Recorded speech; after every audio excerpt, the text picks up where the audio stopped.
우리 미가서는 이사야와 동시대 쓰여진 미가의 그 예언을 기록한 선지서입니다.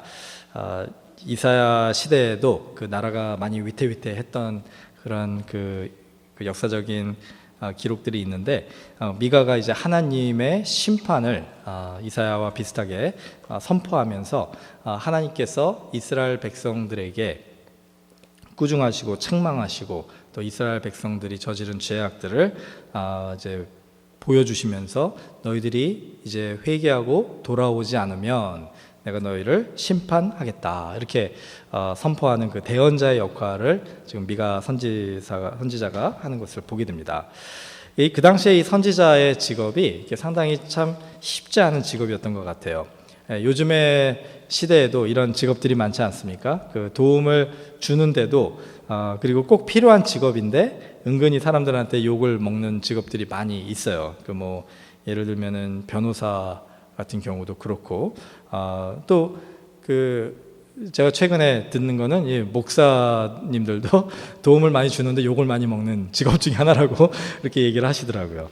특별히 제가 뉴욕하고 시카고에 이제 그 목회자들하고 지난주에 같이 이렇게 대화하는 시간이 많았었습니다. 그 시카고 컨퍼런스에 가서, 물론 이제 2세들도 있었고 1.5세도 있었고 했는데, 시카고도 그렇고 뉴욕도 그렇고 이렇게 쉽지 않은 그런 그 환경이구나. 그래서 이렇게 정말 성심성의껏 그 도움을 주는데 사람들이 불편해하고 또 사람들이 원망하고 사람들이 그 욕을 하는 그런 직업들이 있다라는 거예요. 그 당시에 미가가 그런 사람이었습니다. 하나님의 말씀을 대언하는 것이 이스라엘에게 반드시 필요한 일인데 이스라엘 사람들이 그 말씀을 들었을 때 마음이 편치가 않은 거예요. 당연하겠죠? 왜냐하면 이스라엘 사람들을 칭찬하고 너희들이 잘한다 이게 아니라 너희들이 잘못한다라는 것을 지적하고 너희들이 이것을 고치지 않으면 하나님께서 너희를 멸망시키고 심판하고 너희를 힘들게 할 것이다, 이렇게 아주 그 저주의 그런 선포를 하니까 이스라엘 백성들이 그 마음이 편치가 않았겠죠. 그들이 하나님의 음성을 듣고 내가 돌아서야 되겠다, 내가 하나님께 회개하고 하나님께 나아가야 되겠다, 이렇게 생각을 했다면은 미가서의 선포가 기쁜 소식이 복음이 되는 것인데, 그들의 마음은 이미 굳게 닫혀져 있었던 것입니다. 그들의 마음은 이미 하나님께로부터 떨어져 있었고 하나님을 존중하고 하나님을 경외하는 마음이 없었기 때문에 그 미가의 소리가 잔소리로만 들렸고 불편한 소리로만 이렇게 들렸던 것이죠. 그 당시에 이스라엘 사람들에게 미가가 그럼에도 불구하고 하나님의 말씀을 가리지 않고 하나님의 말씀을 타협하지 않고 그렇게 직접적으로 선포하는 것을 보게 됩니다. 미가가 어떻게 하나님의 그 심판을 선포했냐면, 미가서를 좀 우리 같이 한번 다시 보겠습니다. 6장을 한번 보시면은요, 미가서 6장 2절입니다. 너희 산들과 땅의 견고한 지대들아, 너희는 여호와의 변론을 들으라. 여호와께서 자기 백성과 변론하시며 이스라엘과 변론하실 것이라. 하나님께서 이스라엘 백성들하고 따지시겠다는 거예요. 변론을 하시겠다는 것입니다. 왜 그러느냐? 이스라엘 백성들이 분명히 잘못했기 때문인데, 이 3절에 보면요, 그 이스라엘 백성들과 이제 대화하시면서 이렇게 하나님께서 얘기하십니다. 내 백성아, 내가 무엇을 내게 행하였으며 무슨 일로 너를 괴롭게 하였느냐? 너는 내게 증언하라. 이렇게 하면서 내가 너한테 잘못한 것이 없는데, 내가 너를 사랑하고 너를 내 아들처럼, 너를 내 딸처럼 너를 지켜주고 보호해 줬는데 왜 너는 나에게 이렇게 행하느냐, 이렇게 하시면서 하나님께서 그들에게 이제 그 책망하시는 것을 보게 됩니다. 어떤 이제 심판을 하시냐면요, 9절을 보세요. 9절을 보시면은 이제 10절을 보시면요, 악인의 집에 아직도 불의한 재물이 있느냐? 축소시킨 가증한 에바가 있느냐? 내가 만일 부정한 저울을 썼거나 주머니에 거짓 저울추를 두었으면 깨끗하겠느냐? 그 부자들은 강포가 가득하였고 그 주민들은 거짓을 말하니 그 혀가 입에서 거짓되도다. 이제 이거 그 사람들이 잘못하는 것들에 대해서 이제 요약을 하신 겁니다. 너희들이 이렇게 내 앞에서 죄악을 행하기 때문에 거짓을 행하고 또 거짓 증인이 되고 그 부정한 저울을 쓰고 또 약한 자들을 멸시하고 그런 불의를 행하는 그런 너희들의 모습을 보면서 내가 너희를 가증히 여긴다. 그러면서 이제 심판을 선포하시는데 13절부터 보시면요. 그러므로 나도 너를 쳐서 병들게 하였으며 내 죄로 말미암아 너를 황폐하게 하였나니 내가 먹어도 배부르지 못하고 항상 속이 빌 것이며 내가 감추어도 보존되지 못하겠고 보존된 것은 내가 칼에 붙일 것이며 내가 씨를 뿌려도 추수하지 못할 것이며 감람 열매를 밟아도 기름을 내 몸에 바르지 못할 것이며 포도를 밟아도 술을 마시지 못하리라. 예. 여러분, 이게 하나님께서 이스라엘 백성들에게 선포하신 심판의 말씀입니다. 혹시 이런 경험 해보신 적 있으신지 모르겠어요. 저는 물론 이제 이런 경험하고는 조금 차원이 다르지만 가끔 이런 생각을 해봅니다. 제가 이제 군대를 갔다 온 다음에 94년에 이제 신학교 이제 무디 바이블 대학을 이제 들어가서 그때부터 이제 신학 공부를 시작을 했어요.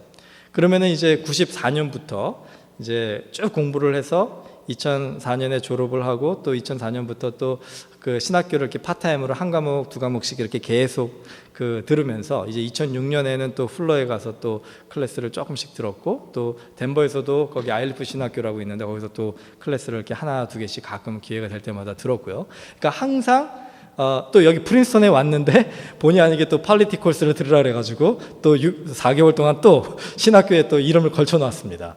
그러니까 이제 거의 한 20여 년을 이렇게 신학교에 뭐 들어다 나왔다 했지만 계속 연을 두고 공부를 했는데 94년부터 2014년, 2015년까지 거의 21년을 그렇게 신학교랑 연결돼서 공부를 했으면 나름대로 신학의 도사가 돼야 되는 거 아니겠습니까? 성경의 도사가 돼야 되는 거 아니겠어요? 20년을 그 학교에서 공부를 하면서 배웠는데요. 근데 지금도 내가 뭘 배웠을까? 옛날에 배웠던 거를 생각해 보면요. 하나도 기억이 안 나요. 클래스의 노트를 봐야지나 이때 이거를 배웠구나 이게 생각이 나지 그 교수들은 기억이 나는데 뭘 배웠는지는 기억이 안 나더라고요. 여러분, 그런 느낌을 이렇게 가끔 경험하실 때 좀 허무하지 않을까 생각을 해봅니다. 저 같은 경우야 뭐 기억해도 그만 안 해도 그만 아니에요. 제가 다시 공부하면 되는 거니까. 그런데 한번 상상해 보세요. 여러분이 10년, 20년 정말 열심히 모아두었는데 열심히 일하시고 열심히 저축하시고 쓸 거 안 쓰고 아끼면서 먹을 거 안 먹고 입을 거 안 입고 아끼면서 정말 이렇게 모아가지고 뭐 땅을 사두든지 주식을 사두든지 집을 사두든지 뭐 여러 가지로 해서 이렇게 모아뒀는데 하루아침에 그게 뒤돌아보니까 다 날아간 거예요. 결국 내 손에는 아무것도 남은 게 없는, 그러니까 뭐 세상 말로 쫄딱 망했다고 할 수도 있겠죠. 그런 경험을 해보신 적이 있으신지 모르겠어요. 뭐 제가 물질적인 것을 예로 들었지만 우리 식구들도 가족들도 마찬가지죠.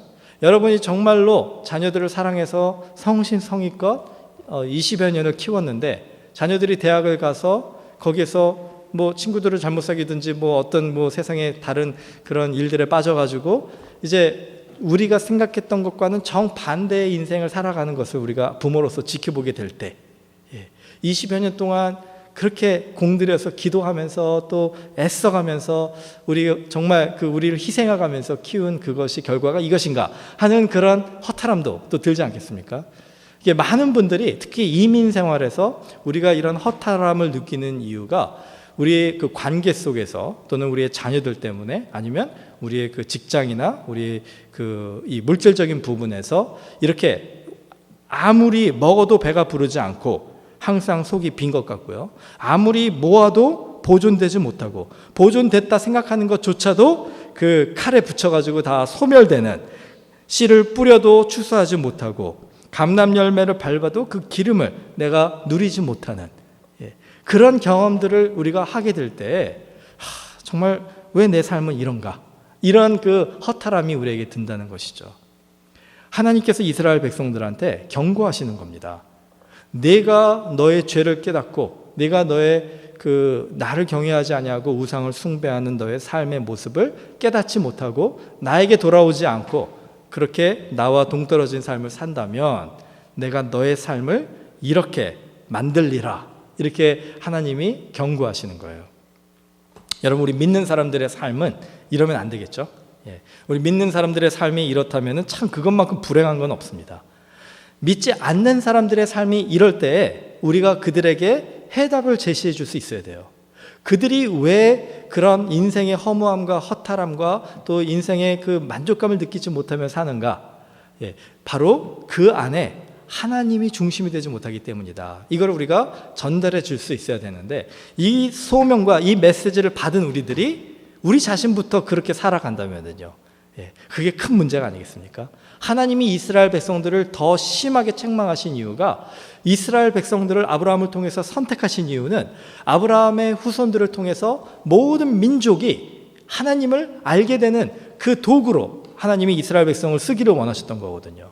그런데 정작 그 도구로 쓰여져서 많은 이방인들에게 하나님을 경외함이 그들의 인생의 해답임을 가르쳐줘야 되는 이스라엘 백성들이 지금 하나님과 관계없는 동떨어진 삶을 지금 살아가려고 그렇게 애쓰는 것을 하나님이 보시고 더 많이 책망하시는 거예요. 왜냐하면 그들은 알면서도 못하기 때문에 그렇습니다. 여러분, 우리가 이렇게 하나님의 심판을 받을 때 한 가지 꼭 기억해야 될 것이 있습니다.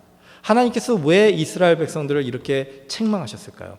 하나님께서 이건 거의 저주에 해당되는 이런 심판을 이스라엘에게 선포하신 이유는 이스라엘을 망하게 하려고 하시는 것이 아니라 이스라엘을 구원하기 위함이다라는 것입니다. 오히려 이스라엘이 망하기를 원하셨다면 그냥 냅두면 되는 거예요. 그냥 가만히 너희 갈 길을 그냥 가라. 이러면은 절벽을 향해 가는 그 사람들을 그대로 놔두면은 절벽에 떨어져 죽잖아요. 그렇죠? 절벽에 가는 사람들을 우리가 사랑한다면 어떻게 하겠습니까? 수단과 방법을 가리지 않고 그들을 절벽에 계속 가지 못하게 우리가 막아야 되는 거잖아요. 하나님이 이스라엘 백성들에게 하시고자 하셨던 것이 그들이 죽음이라는 절벽으로 가는 그 이스라엘 백성들을 이렇게 이 하나님의 책망과 심판을 통해서 막으시는 것이다. 이게 바로 하나님의 사랑의 표현이다라는 것입니다. 여러분, 우리 인생이 우리도 모르게 자꾸 그렇게 그 뭔가 움켜잡으려고 하지만 마치 물을 움켜잡는 것처럼요. 여러분, 물을 움켜잡을 때 어떻게 되죠? 손을 펴보면 아무것도 안 남잖아요. 다 빠져나가잖아요. 내 삶에 자꾸 그런 마음이 들기 시작한다면요, 우리가 이 미가서의 경고의 말씀을 들어야 돼요. 하나님이 우리를 사랑하기 때문에 주시는 이 권면의 말씀을, 책망의 말씀을 우리가 귀 기울여 들어야 된다는 겁니다.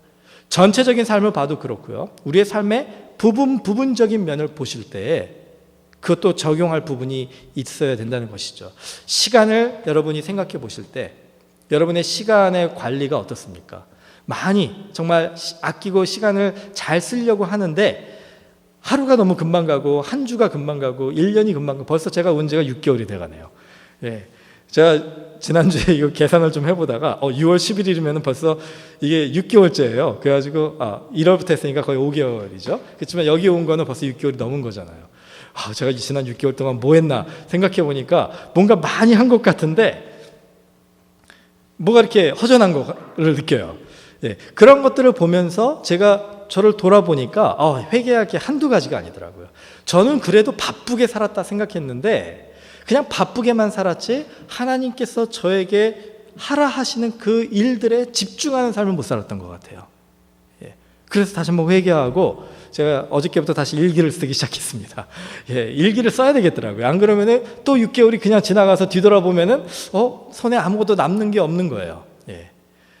여러분, 정말 이거 시간의 관리도 그렇고요, 물질의 관리도 그렇고, 여러분의 자녀의 양육의 관리도 그렇고요, 여러분 교회 생활도 그렇습니다. 여기 계신 분들이 거의 우리 교회에서 이제 뭐 10년, 20년, 30년, 뭐 40년 이렇게 신앙생활 하신 분들이 많잖아요. 참 인내심이 대단하신 것 같아요. 참 축복받으실 것 같아요. 저는 지금 6개월 있는 것도 굉장히 오래됐다 생각이 되는데 거의 한 10년을 여기서 이렇게 사역을 하시면서 여러분이 이 교회를 한결같이 사랑하시고 섬기시고 지키셨다는 것이 얼마나 하나님이 기뻐하실 일인가, 저는 여러분을 축복하고 싶습니다.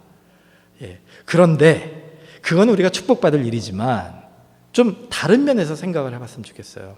우리 교회에서 10년, 20년, 30년 우리 교회를 섬기시면서 여러분이 그동안 뒤돌아보셨을 때 30년 전과 지금의 나의 모습과 과연 어떤 변화가 있었는가?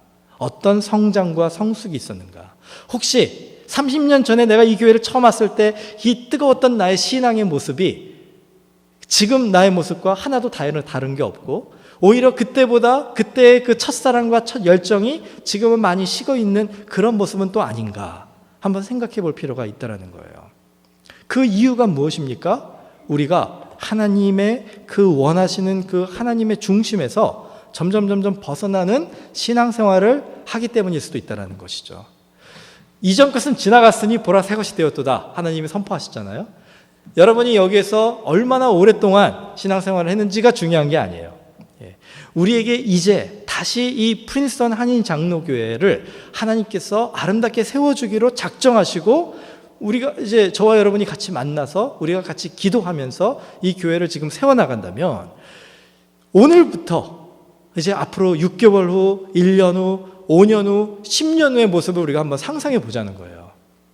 저도 그렇고 저도 목회자로서 지금 이 모습이 지금 저의 이 말씀에 대한 또 전도에 대한 또 그 목회자로서의 목양에 대한 이 저의 성숙도가 앞으로 10년 후에도 똑같다면요 저는 실패한 겁니다. 여러분이 보실 때 저 김동훈 목사 처음에 왔을 때는 참 그 좌충우돌 열심히만 하지만 그래도 여러 가지로 부족한 부분이 많으셨는데 우리 목사님이 한 10년 동안 이제 교회를 섬기시더니 그래도 목사님답게 이렇게 성숙하셨습니다. 여러분이 그렇게 말씀해 주셔야지 제가 보람이 있는 거잖아요. 제가 성숙한 것을 돌아보면서 하나님께 감사할 수 있는 거잖아요. 저도 마찬가지겠죠. 여기 계신 분들 제가 이렇게 오늘 2015년 1월부터 만나가지고 여러분들을 보니까 지난 3, 4개월 동안도 저는 여러분이 점점 성장하고 성숙하시는 것을 제가 볼 수 있어요. 목회자로서. 그렇지만 이거 가지고 부족하다는 거죠. 앞으로 5년, 10년 후에 제가 여러분들을 사람들한테 얘기할 때 2015년에는 이렇게 열심히 하셨는데 지금은 이런 아주 엄청난 하나님의 그 쓰임받는 그런 일꾼이 되셨습니다. 얼마나 아름답습니까? 여러분이 그렇게 하나님 앞에 성숙하시기를 원하신다면 오늘 미가서를 통해서 우리에게 주시는 하나님의 이 권면과 이 교훈과 책망을 우리가 싫어하지 않고 불편해하지 않고 귀 기울여 들어야 된다는 겁니다. 두 가지로 한번 제가 살펴보겠습니다. 첫 번째로 하나님께서 우리에게 요구하시는 것이 무엇인가? 우리 잘 아는 구절인데요. 미가서 6장 8절 보겠습니다. 다 같이 읽겠습니다. 사람아 주께서 선한 것이 무엇임을 내게 보이셨나니 여호와께서 내게 구하시는 것은 오직 정의를 행하며 인자를 사랑하며 겸손하게 내 하나님과 함께 행하는 것이 아니냐. 아멘. 하나님께서 우리에게 원하시는 건요 하나님과 동행하시는 함께 걷는 거예요. 그래서 제가 오늘 솔직히 미가서 설교의 그 부제를 하나님과 함께 걷는 삶 이렇게 좀 정하고 싶었는데 하나님과 함께 걷는다는 것이 무엇이냐? 동행이라는 거죠. 동행. 그렇죠? 이 동행을 하기 위해서 우리에게 이 두 가지가 꼭 있어야 됩니다. 이 미가서에서 이제 여러 가지로 얘기를 해주는데 첫 번째로 오늘 같이 읽은 본문의 말씀에도 나오죠. 오직 나는 여호와를 우러러 보며 우리가 정말로 하나님과 함께 행하는 동행의 삶을 살면서 이렇게 하나님이 우리에게 주시는 책망을 우리가 받아들이고 그것을 고쳐가면서 하나님의 기뻐하시는 삶을 선한 삶을 하나님을 즐겁게 해드리는 삶을 살기를 원한다면 우리가 먼저 영의 눈을 열어서 선한 것이 무엇인지를 볼 수 있어야 된다는 거예요. 여러분 단기 선교 가보신 적 있으십니까? 단기 선교 갈 때요 많은 사람들이 복음을 전하러 간다라고 생각을 하세요. 저도 그렇게 생각했었습니다. 근데 단기 선교를 여러 번 다녀와서 보면서 보니까 이게 참 어떻게 보면은 그 사람들이 이제 선교팀이 가가지고 말을 많이 하면 실수가 있고 또 그 사이에서 그 선교지에 있는 목회자들이나 또 현지인들과 자꾸 갈등이 생기는 걸 보게 돼요. 그래서 제가 작년인가요? 재작년인가요? 그때부터는 선교 훈련을 할 때 가서 많은 말을 하지 말고 그냥 보라고 보고 오시라고 그렇게 권면을 하기 시작했습니다. 왜냐하면 가서 하는 것을 그 하나님께서 원하시는 것이 아니라 우리가 가서 보고 배우는 것을 원하시는구나라는 것을 깨닫게 됐기 때문에 그래요. 단기 선교는요, 중장기 선교랑 조금 달라서 단기 선교는 가서 하나님께서 그 선교지에서 어떤 일을 하시는지를 보는 것입니다. 미가서에도 마찬가지예요. 하나님께서 우리에게 요구하시는 것은 무엇이냐? 우리가 하나님을 위해서 많은 걸 하는 게 아니에요. 천천의 수장을 드리고 만만의 강물 같은 기름을 드리고 정말 내 마다들을 하나님 앞에 드리고 내 영혼의 죄로 말미암아서 내 몸의 열매까지 하나님께 드리고 이렇게 우리가 무엇을 하는 거를 하나님께서 우리에게 요구하시는 것이 아니라는 거죠. 그것들이 나중에는 있을 수도 있습니다. 하지만 가장 하나님께서 우리에게 지금 요구하시는 것은 뭐냐면은 우리가 눈을 들어 보는 거예요. 우리가 눈을 열어 보는 겁니다. 하나님께서 우리 주변에 지금 어떤 일을 하고 계시는가? 하나님께서 내 삶 속에서 내 삶을 통해서 지금 어떤 일을 하기를 원하시는가를 하나님을 우러러서 바라보면은 보이기 시작한다는 겁니다. 그거를 보지 못하면은 그냥 땅만 보면서 살아가는 그런 사람들과 같지 않을까? 짐승과 사람의 차이가 무엇이냐? 뭐 많은 얘기들을 이렇게 하잖아요. 사람들은 그 시선이 그 땅을 바라보는 것이 아니라 이렇게 앞을 바라보고 서로를 바라보는 그런 시선으로 우리를 창조해 주셨다 이렇게 얘기를 하는 걸 볼 때마다 제가 많은 은혜를 받게 돼요. 여러분 우리의 삶 속에서 만약에 이 세상적인 것을 땅이라고 한다면요, 여러분이 땅만을 바라보면서 살다가 보면은 그 하늘을 바라보며 살아갔을 때 그 충만한 은혜와 기쁨은 다 놓쳐버리고 왜 나는 이렇게 살아가나 그렇게 한탄만 하면서 살 수밖에 없는데 하나님이 그런 삶에서 이 하늘을 바라보는 삶으로 바꿔주실 때 우리가 어떤 일을 경험할 수 있냐면은 8절을 보세요. 나의 대적이여 나로 말미암아 기뻐하지 말지어다. 나는 엎드러질지라도 일어날 것이요 어두운 데 앉을지라도 여호와께서 나의 빛이 되실 것이미로다. 담대함이 생긴다는 겁니다. 담대함이 생긴다는 거예요. 예수님께서 제자들에게 이제 그 선포하실 때 예수님을 쫓아오는 그 세례 요한을 비롯한 제자들이 있었습니다. 그 예수님께서 그들에게 물어보세요. 너희가 무엇을 원하느냐? 그랬더니 이제 그들이 주님과 함께 이렇게 있기를 원합니다. 주님을 따르기를 원합니다. 이렇게 얘기했을 때 예수님이 뭐라 그래요? Come and see. 와서 보라 이렇게 얘기하시는 거예요. 그게 바로 예수님이 우리 모두에게 주시는 초대입니다. 그런데 왜 지금 우리 신앙인들이요, 아까도 제가 잠깐 말씀드렸지만 저를 포함해서 저도 뭐 태어날 때부터 교회를 다녔지만 정말로 주님 안에서 성숙하지 못하는 그런 신앙생활을 하는 이유가 무엇인가? 여러분 우리가 가만히 생각해 보면 come은 하는데 see를 안 하는 거예요. 오기는 하는데 보지를 못하는 겁니다. 이렇게 교회 예배에 나와서 우리가 하나님 안에서 정말 예배를 드린다라고는 하는데 하나님은 보지 못하고 그냥 돌아가는 거예요. 그러면 그게 무슨 의미가 있냐는 거죠. 여러분 오늘 이 수예배에 오셔가지고 하나님을 보고 돌아가시기를 주님의 이름으로 축원합니다. 어떻게 봐야 될 수 있습니까? 봐야지 변화가 일어나는데, 봐야지 은혜가 있고, 봐야지 하나님을 들을 수 있고 하나님의 마음을 이해할 수 있고 하나님이 가시는 곳을 우리가 깨달을 수 있는데 어떻게 그것이 가능하느냐?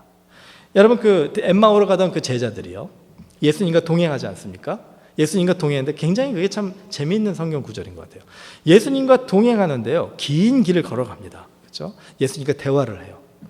예수님과 대화를 하는데 그들이 예수님과 그 길을 걸어가면서 대화를 할 때 예수님을 바라봤을까요? 안 바라봤을까요? 여러분 운전하실 때 저는 이게 고민을 좀 해요. 제가 옆에 이렇게 좌석에 앉았을 때 이게 운전하시는 이제 분이 이제 뭐 성도님이든 친구들이든 이렇게 있을 때 운전을 하시면은 이제 저희 같이 대화를 하잖아요. 근데 운전을 하시다 꼭 저를 이렇게 보시고 대화를 하시는 거예요. 그런 경험 이제 있으신지 모르겠어요. 근데 이제 그분들은 이제 아이 컨택을 하면서 관심을 가진다라는 의미에서 이제 운전을 하시다가 이렇게 말을 하실 때 이게 가끔 이렇게 쳐다보시는데 여러분은 절대로 그러지 마세요. 그 사고 나면 어떡합니까? 이렇게 봤다가 사고 나면 어떻게 해요? 그래가지고 그런 분들이 계시잖아요. 그러면은 저는 그분들을 이렇게 눈을 안 마주쳐요. 저는 그냥 앞에 보고 얘기합니다. 그러면 이제 섭섭하시니까 처음에는 이렇게 몇 번 하시다가 나중에는 이제 그분들도 저를 쳐다보지 않고 앞에 보고 얘기하시더라고요. 그게 정상 아닙니까? 우리가 어느 길을 갈 때, 여러분이 길을 걸어가실 때, 산책을 하실 때 우리가 걸어가니까 앞을 보고 가야 되잖아요. 그렇죠? 그러니까 옆에 있는 사람들은 보지를 못한다는 거예요. 엠마오로 가던 제자들이 예수님과 동행하면서 상당히 긴 길을 걸어가거든요. 밤이 해가 질 때까지. 그때까지 예수님이 누구신지를 발견하지 못한 이유가 무엇인가? 그들은 예수님을 바라보면서 걷지를 못하니까 예수님도 앞에 보고 가시고 그들도 앞에를 보고 걸어갔다는 겁니다. 그렇기 때문에 바로 동행하시는 그 예수님을 바라보고 그 예수님이 주시고자 하시는 부활의 능력, 부활의 은혜를 그들이 체험하지 못한 거예요. 언제 그들이 예수님을 바라봤습니까? 그 걸음을 멈춰서고 그들이 잠시 쉬자 하고 이제 들어가서 이제 그 안식처로 들어가서 거기에서 떡을 떼면서 예수님과 함께 식탁의 교제를 나눌 때에 그 걸어가는 그 걸음은 걷지 못했지만 목표하는 그 길은 가지 못했지만 그들이 잠시 머물러 서서 모든 걸 중단하고 예수님을 바라보면서 함께 교제 나눌 때, 영적인 교제를 나누고 성찬의 교제를 나눌 때에 그때 비로소 그들의 눈이 열려서 예수님을 보게 됐다는 겁니다. 여러분, 예수님께서 우리에게 요구하시는 게 그거예요. 우리가 정말 미가서에 얘기한 것처럼 뭐든지 열심히 하나님의 일을 해야 됩니다. 해야 됩니다. 여러분, 목회자를 포함해서 목회자가 제일 그 함정에 빠지기 쉬운데요. 여러분이 정말로 하나님의 일을 열심히 하시는데 하나님은 보지 못하면서 계속 그렇게 걸어만 가시면은요, 이 엠마오로 가던 두 제자와 같이 되는 거예요. 어땠습니까? 그들의 마음이 근심이 가득했다 그랬어요. 예수님은 십자가에서 죽은 사람이다라고 생각했기 때문에 부활의 능력을 체험하지 못했기 때문에 열심히 걸어가는데, 열심히 일을 하는데, 열심히 교회를 섬기고 봉사하는데 부활의 기쁨이 없는 거예요. 소망이 없고 능력이 없는 겁니다. 기도에 정말 이 맛을 경험하지 못하는 거예요. 여러분, 우리가 봐야 됩니다. 예수님을 바라볼 때에 온전한 변화가 있고, 그러기 위해서는 이제 좀 멈춰 서시는 훈련을 해야 됩니다. 여러분이 교회 일을 열심히 안 하셔도요, 교회는 굴러간다는 겁니다. 교회는 성장할 수 있고, 하나님의 교회는 하나님께서 이끄신다는 거예요. 내가 없으면 교회 망할 것 같죠? 천만에라는 것을 여러분 믿으시기 바랍니다. 그렇다고 다음 주부터 나 다 이제 아무것도 안 합니다 막 그러시면 안 되는데, 제가 그랬어요. 제가 이 시카고에 있었을 때, 이번에 시카고에 가서 제가 이제 신학교에 가기 전에 섬겼던 구세군 한인교회 이제 같이 이제 또 잠깐 돌아가면서 방문하고 왔는데, 여러분 제가 참 사랑하는 교회, 저희가 이제 결혼한 교회이기도 하고 또 거기에서 하나님의 은혜를 참 많이 체험한 교회입니다. 어린이부가 없었을 때, 이제 그때 그 목사님이 저를 이제 제가 전도사로 사역을 시작할 때 어린이부를 시작하세요. 그래서 한 서너 명 데리고 이제 처음에는 저부터 시작했고 이제 아내랑 교제하면서 이제 같이 또 도와줘서 하긴 했는데, 어린이부를 하면서 이제 그 아이들과 같이 이렇게 막 하면서 어느 정도 좀 정착을 했을 때 이제 또 목사님이 중고등부를 하라는 거예요. 그래가지고 중고등부에 그 한두 명 데리고 또 거기서 열심히 이렇게 하다가 어느 정도 또 만들어졌을 때 또 청년부를 하라는 거예요. 그래서 청년부를 또 시작을 해서 청년부를 해서 또 열심히 이렇게 해서 만들어졌는데, 그렇게 하다가 보니까 이제 학교를 졸업을 하고 이제 그 골든카넬 신학교에서 입학 허가를 받아가지고 이제 사역을 그만둬야 될 시기가 된 겁니다. 근데 제가 생각해 보니까 아내랑 대화를 막 하는데, 저희가 지금 떠나면은 교회가 큰일 날 것 같아요. 교회가 어떻게 이 어린이부터 그 청년부까지 전도사가 저밖에 없었거든요. 교사들이 좀 있었고, 그러니까 전도사가 떠나고 후임자도 오기 구세군이라서 참 구하기 힘든 상황인데, 이거 어떻게 해요? 이 교회를 이렇게 두고 떠나면 안 된다라는 그런 투철한 사명감, 내가 있어야지 지금 이 부서들이 정착할 거라는 투철한 사명감에 의해서 저희가 헌신을 했어요. 그래서 학교를 1년 보류하고, 그 입학을 보류하고, 저랑 아내랑 1년 동안 여기서 더 섬기기로 하고, 또 저희들이 돈을 모아서 이제 학비를 또 또 쓰자. 그래가지고 이제 저도 그렇고 아내도 그렇고 열심히 일을 하면서 또 교회를 열심히 섬기면서 그렇게 했습니다.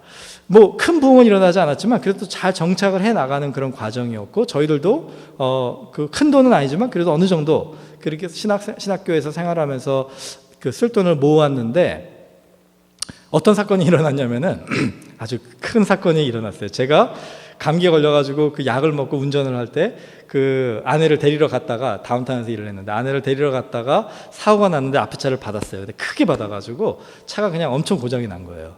그러니까 저희가 그때 열심히 일해가지고 이제 그 1년 정도가 지났을 때입니다. 그래서 이제 10,000불을 모았는데 그 차가 고장나니까 이제 고쳐야 되잖아요. 차가 한 대밖에 없으니까. 그래가지고 한 4,000~5,000불을 주고 차를 고쳤어요. 예. 고쳐가지고 이제 5,000불 정도가 남았잖아요. 근데 1년 정도 지나고 났는데 더 이상은 연기를 할 수 없을 것 같아서 저랑 아내가 이제 우리는 가자. 그래서 이제 죄송한 마음으로 이제 안타까운 마음으로 말씀을 드리고 떠났습니다. 근데 갔는데 가자마자 한두 달 안에 차가 퍼졌어요. 차가 그냥 서버렸습니다. 그래가지고 중고차를 또 5,000불을 주고 샀어요. 그러니까 저희가 1년 동안 모았던 10,000불이 한 몇 개월 사이에 그냥 훅 날아가 버리더라고요. 그러니까 결국은 저희가 은행에 진짜 한 몇백 불밖에 안 남는 그런 상황이 이렇게 돼버리더라고요. 예. 뿐만이 아니라 너무나 황당한 것이요. 저희가 그래서 한 1년인가 지나고 나서 이제 다시 시카고를 방문을 했어요. 그 방문을 했는데 그 교회를 이제 갔더니 1년인가요? 2년인가요? 예, 그 정확하게 기억 안 나는데 1년인가 2년인가 됐을 때입니다. 갔는데 아직까지도 전도사를 못 구해야 하는 상황이었는데 그 교사들, 저랑 같이 했던 교사들이 하고 있는데 아동부는 거의 한 2~3배 정도가 부흥을 했고요. 중고등부는 2배로 부흥했고 청년부도 너무나 열심히 막 활발하게 진행이 되는 거예요. 그 교회도 전체 성인들도 거의 한 1.5배가 부흥이 됐고 그러니까 속으로 굉장히 상처가 되더라고요. 야, 하나님이 제가 떠날 때를 기다렸다가 부흥을 시켜주신 것 같이 예, 그렇게 막 속으로 상처가 되더라고요. 그때 제가 깨달은 게 뭐냐면은 우리가 하나님의 일을 할 때 우리가 하는 것이다 생각하면 큰 착각이었구나. 예, 우리가 하는 게 아니라 하나님이 하신다는 거죠. 예, 제가 여기 와서 이제 예를 들어서요. 저희 교회가 앞으로 막 부흥을 크게 해가지고 숫자적으로도 큰 부흥이 있고 여러분도 신앙적으로 성숙한 부흥이 있습니다. 그러면은 물론 이제 여러분들이 다 열심히 한 거지만은 또 많은 분들이 저를 칭찬해 주실 거 아니에요. 예. 그때 제가 교만해져가지고, 야, 내가 이렇게 열심히 해서 우리 교회가 이렇게 왔지. 이러면은 어떻게 되냐면은 미가서의 심판이 있게 될 거라는 거예요. 왜냐하면 제가 한 게 아니라 하나님께서 우리를 통해서 하신 것이기 때문에 그래요. 하나님께서 우리에게 원하시는 거는 그냥 열심히 하나님의 일을 하는 게 아니라요. 하나님의 일을 제대로 하는 겁니다. 제대로 하는 거. 제대로 하는 거는 뭐냐면 많이 그냥 막 불을 붙여가지고 열심히 그렇게 하는 것이 아니라 하나님을 바라보면서 일하는 거예요. 예. 하나님을 바라보면서 하는 일을 어떤 때는 좀 천천히 가도 좋고 중단해도 좋지만 하나님과 교제하면서 하나님이 원하시는 그 하나님의 그 사랑의 교제, 우러러 바라보며 하나님을 기쁘시게 해드리고자 하는 그 삶의 마음을 잃어버리지 않고 하나님의 일을 하시면 하나님께서 나머지는 해결해 주신다는 거예요. 여러분, 우리가 할 수 있는 것이 얼마나 제한이 돼 있습니까? 할 수 있는 게 제한되어 있는데 마치 우리가 엄청난 일을 할 수 있는 것처럼 그렇게 착각하면서 하나님의 일을 하다가 보면은 나중에 꼭 시험이 든다는 것이죠. 예. 그렇게 되지 않기 위해서 하나님께서 우리에게 이 예를 들어주셨는데 오늘 미가서 6장에 보시면요. 하나님이 우리에게 원하시는 것은 정의를 행하며 인자를 사랑하며 겸손하게 내 하나님과 함께 행하는 것이 아니냐. 여러분, 저도 또 젊기 때문에 때로는 이게 막 이 비전이라는 이름으로 포장된 저 욕심이 막 부릴 때 일어날 때가 있어요. 예. 근데 그런 생각이 막 들 때마다 하나님께서 이리 치시고 저리 치시고 이렇게 겸손하게 하시는 것을 깨닫게 됩니다. 저는 미가서가 삶의 날마다 경험이에요. 예. 어떤 때는 전혀 예상치 않았던, 이번 주도 그렇습니다. 지금 며칠 전에 제가 이제 어떤 일 때문에 통화를 했는데 아주 황당한 경험을 했어요. 황당한 경험. 예. 이렇게 믿지 않는 분하고 이렇게 전화 통화를 하면서 아주 큰 그런 충격적인 그런 대화를 이렇게 하게 됐습니다. 그래서 저는 뭐 듣는 사람의 입장에서 계속 듣기만 했는데 가만히 생각해 보면서 좀 억울하더라고요. 제가 잘못한 건 없는데 뭐 잘못한 게 아주 없는 건 아니지만 그런 말을 들을 만큼의 잘못은 아닌데 하는 생각이 좀 들었는데 그래도 또 신앙인이니까 그분을 이해하는 마음으로 다 들어줬어요. 다 들어주고 전화를 끊고 나서 속으로 막 억울한 마음이 들었어요. 하나님, 정말 하나님 때문에 제가 참았지만 이건 아닌 것 같은데요. 막 마음 같아서는 막 논리적으로, 제가 그런 거 잘하거든요. 논리적으로 막 따져가지고 그 한마디도 못하게 만들어 드리고 싶었는데 하나님 때문에 참았는데 막 마음속에 막 편치가 않은 거예요. 하루 종일 제가 시무룩하니까 아내가 막 긴장해가지고 무슨 일이 있냐고. 그런데 하나님께서 깨닫게 해주신 게 뭐냐면요, 그 사건을 통해서 또 저를 이 미가서의 자리에 초대를 하시더라고요. 하나님을 우러러보지 않고, 여러분 중에 여러분이 저한테 조언을 주셨어요. 목사님 천천히 하세요, 천천히 하세요. 그때 저는 속으로 그걸 조금 지금 상황을 잘 모르시면서 하시는 얘기다. 여기 집사님도 앞에 계시는데, 근데 제가 이틀 전에 깨달았습니다. 내가 하나님하고 함께 가는 게 아니라 또 엠마오로 가는 제자처럼 가고 있었던 것은 아닌가. 하나님께서 그것을 깨닫게 해주시려고 이 분을 쓰셔가지고, 정말 아닌 밤중에 홍두깨라고 전혀 예상하지 않았던 통로를 통해서 이 미가서의 자리로 저를 초대하신 것이 아닌가. 여러분, 우리의 신앙 속에서, 우리의 삶 속에서요, 하나님께서 우리에게 이런 초대를 하실 때 여러분 너무 화내지 마시고 불편해하지 마시고 막 억울해하지 마시고 원망하지 마시고 하나님의 음성을 들으시고 하나님의 그 자리에 나가시는 거예요. 미가서의 자리에 나가서 주님이 나에게 원하시는 거는 공의를 행하며 사람들을 사랑하며 소중하게 생각하며 또 하나님께서 겸손하게 우리와 함께 행하기를 원하시는 그 마음을 이해하고 순종하고 하나님과 사랑의 교제를 나누면서 신앙생활하고 내 인생을 살아가는 것, 이거 잘하시면은 여러분 삶에도 신앙에도 성공한 사람이 될 수 있다는 것입니다. 오늘 이 마음을 가지고 오늘 다시 한번 하나님께로 나아가 오직 나는 여호와를 우러러보며 나를 구원하신 하나님을 바라보나니 나의 하나님이 나에게 귀를 기울이시리로다. 이 고백으로 하나님께 나아가는 저와 여러분 되기를 주님의 이름으로 축원합니다.